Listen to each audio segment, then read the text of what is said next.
There's not a week that goes by where some content creator isn't talking about the latest housing crisis that sellers are facing or when the housing market is going to collapse. And I want to just promise you up front, that's not what this video is.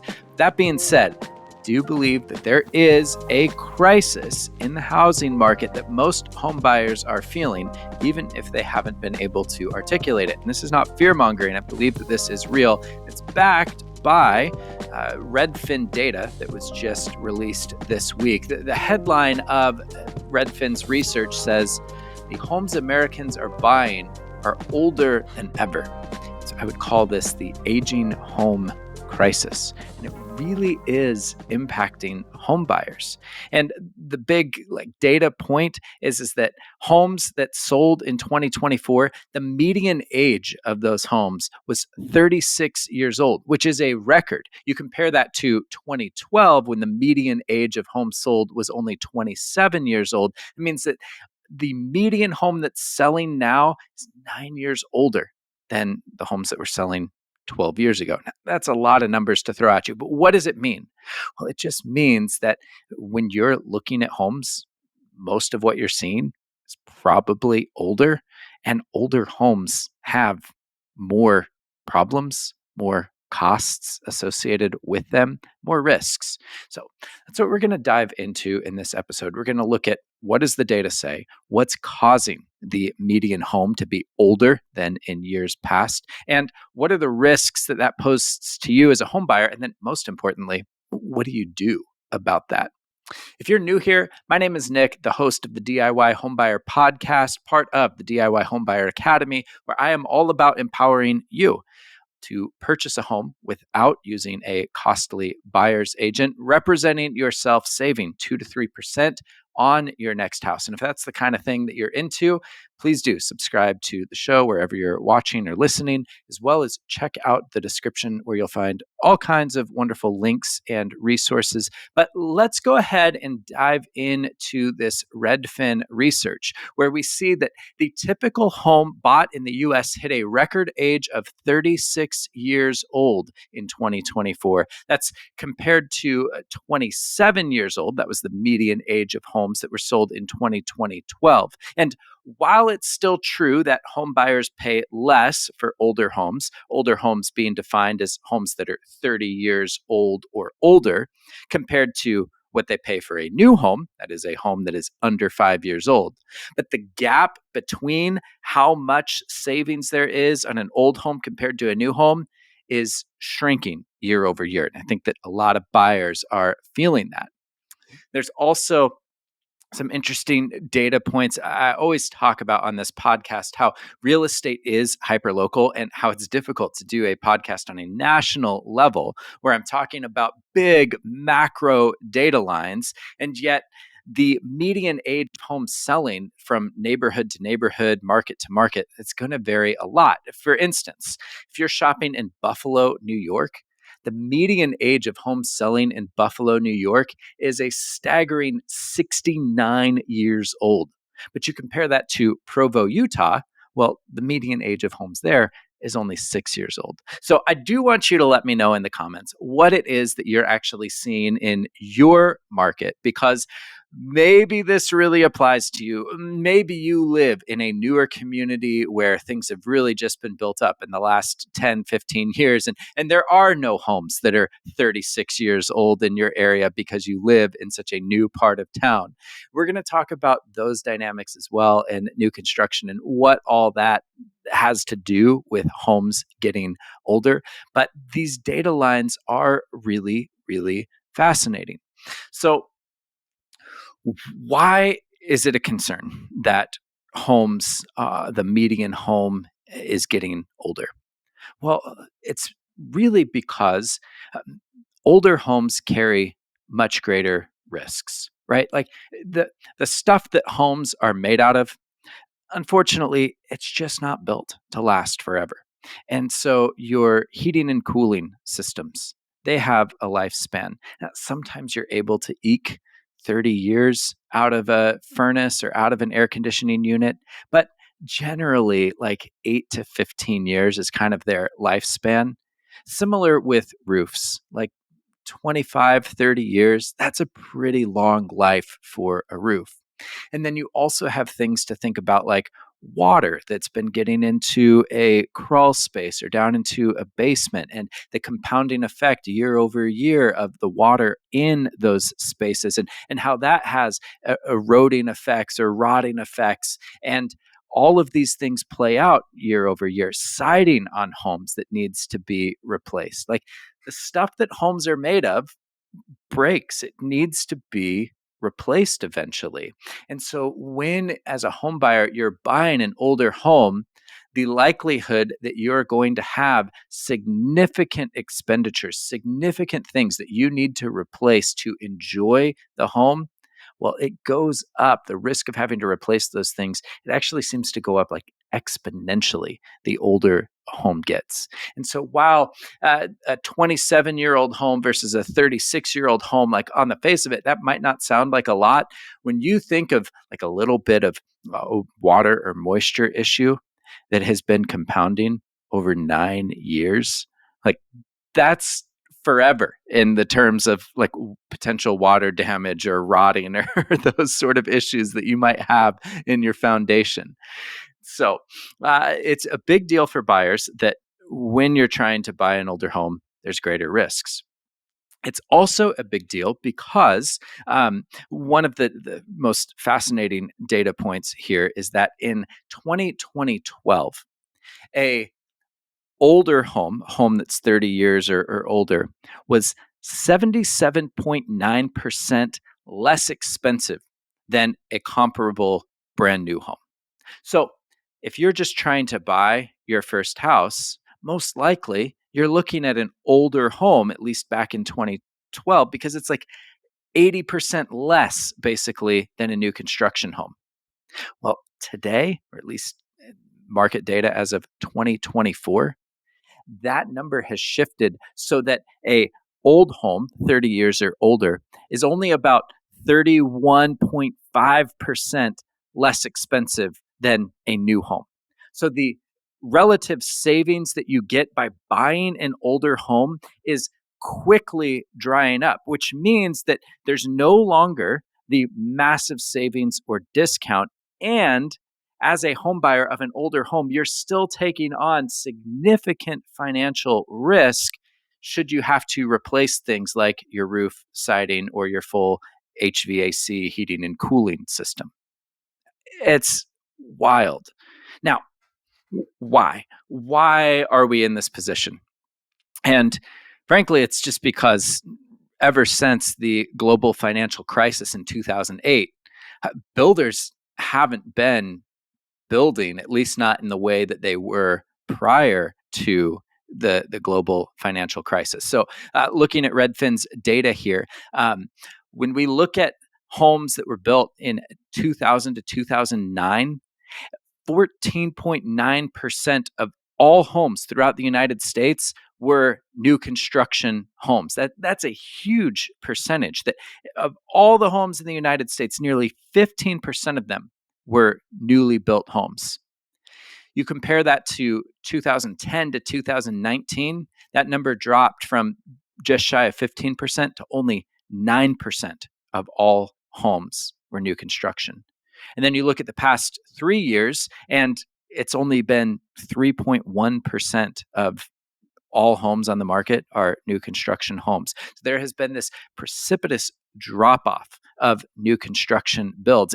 And there's multiple reasons for that, right? Like the global financial crisis wiped out a ton of builders, and it wiped out buyer demand. And while things started to pick back up towards those COVID years, and in some ways there was a construction boom during COVID with all the demand for homes, still with supply shortage, with labor costs, and with some of the relative risk that builders felt, they just never really started building like they were before the '08 crash. And now, with the economic uncertainties that we feel with tariffs and super high interest rates and just a slower economy, builder confidence still remains at like close to all-time lows. And so the last time that we had new homes account for such a low supply of the total amount of homes in America was like back in the 1940s. Like it has been forever since we have built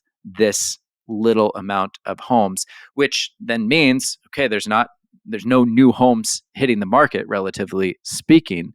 So that means all of the home buyers are competing for resale homes, and those homes naturally they just keep getting older, and not only older but more expensive, as we were just talking about.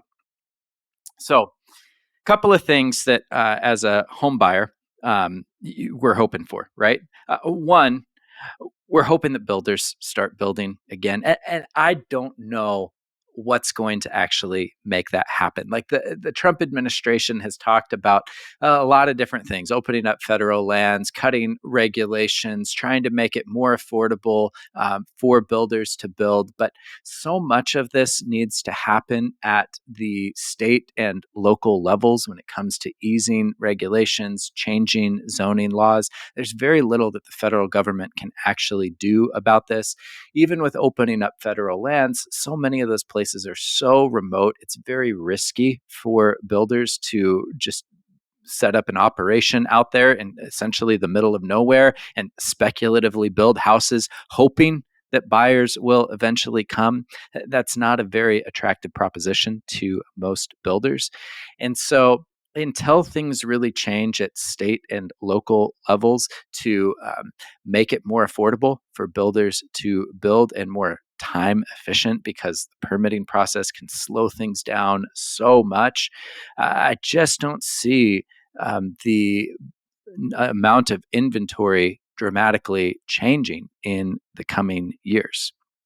Hopefully it does in your neighborhood. And it may very well mean that for buyers who are looking at and do want a newer home, well, you're probably going to have to look to more newly developed suburbs and newly developed areas. If you're trying to live in an established city, well, it's going to be really hard to find that new construction, and there's going to be a lot of competition for those older homes. So, really, the only way that we're going to see this median change is if we see a boom of new construction. And as much as I want for that to be the case, I'm not seeing it on the horizon. So then, as a home buyer, recognizing that, okay, you're looking at older homes, and now there's not nearly as much of a discount on these older homes as there used to be. What do you need to do to protect yourself? And this is where we're going to get really practical. Okay.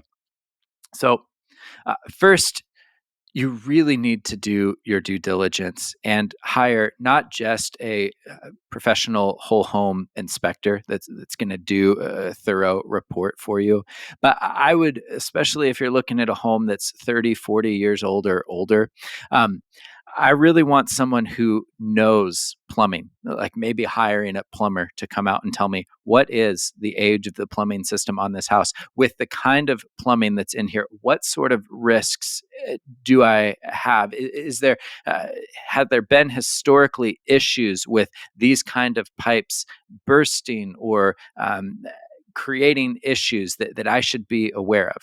Similarly with electrical, like there are electrical panels, the Federal Pacific panels with stab lock breakers, that if you've got that panel in your house and your house catches on fire, most insurance companies will not insure your home if it's one of these old Federal Pacific panels. And so you want a electrical inspector that's going to look at that and be able to call out, hey, this is something that's been a known danger, a known hazard, or you might struggle to get insurance, or this should be replaced. Similarly, you may want to have a HVAC specialist come out and give you a quote on how the life longevity of the furnace, air conditioning unit. And then I would also recommend having somebody come out and take a look at energy efficiency. And actually, the next thing that I want you to think about when you're shopping older homes is energy efficiency, because energy efficiency is one of those like hidden expenses. Like your lender will put together for you what your mortgage with principal and interest, taxes, insurance, what all of that is going to be. And you might even be able to budget in the costs of roof replacement, replacing a electrical panel. But one of the things buyers often overlook is just your month to month utilities.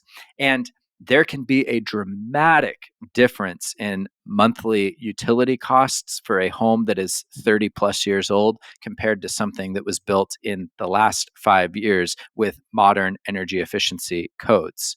So, the things that I really want you to look for when considering an older home is the windows. How old are they? Are they double pane? Are they triple pane? How much air is able to get in and out of those? The fit and the finish of the home. Most modern new construction homes, they have like air sealing. They're built super tight so that no air is escaping through the house, which is great for energy efficiency. Older homes, they don't have that, or two, as the house is settled, there are little pockets where things are drafty and air is able to get in and out.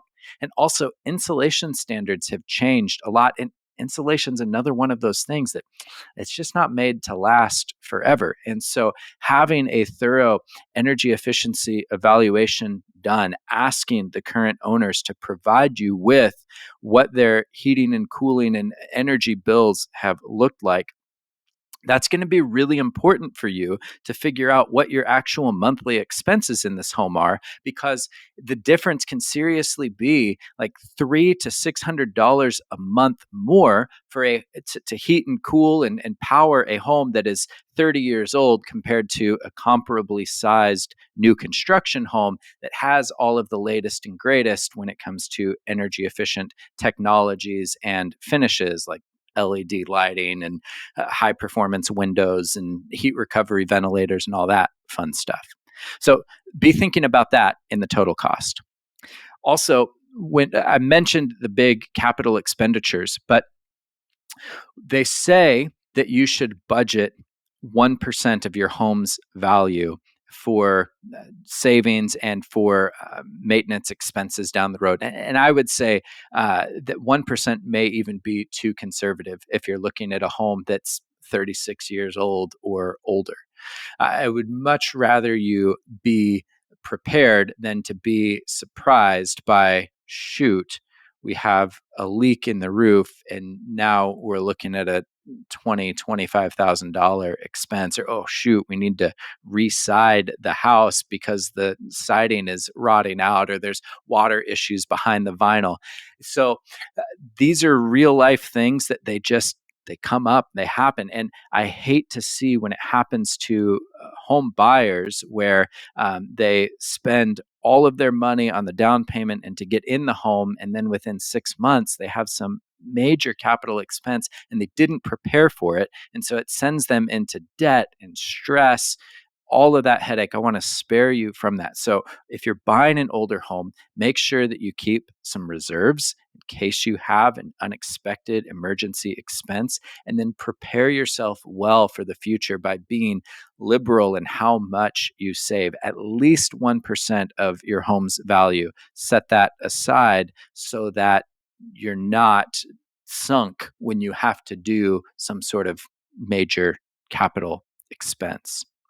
And then finally, I would really look at what's going on in the area with property values, development plans, and just really consider as well the value proposition of uh, whether it's going to be worth it to you to buy an older home, or if you might want to look at other communities or wait for some new construction options in the next couple of years. Because um, again, in the past, when it was a 77.9% difference on buying a home that was 30 plus years old compared to a new home, there was enough margin there to be like, okay, even though I have these extra risks of maintenance, the older home is just way more affordable. And especially if you're a first time buyer just looking to get on the housing ladder, that made sense. But with old homes being so much more similarly priced to a new home, well, it may be worth either saving up a bit longer, looking at areas that are a little bit further out where there's new construction, new development, or getting a little bit smaller home or making some trade offs and sacrifices so that you can have a new home where you're hopefully not going to have all of those significant risks of capital expenditures with having to replace plumbing, electrical, roofing, foundation, all of that. Not to mention all of the updating and just the fun cosmetic stuff that you probably want to do, because I'm telling you, the things that were in a 36-year-old home, the fixtures, the countertops, the flooring, that's probably not the stuff that you want in your home today. And so as you look at the total cost of what is it going to take to get this older home up to where I want it to be compared to buying a new home, well, the math might just move you towards a newer home option.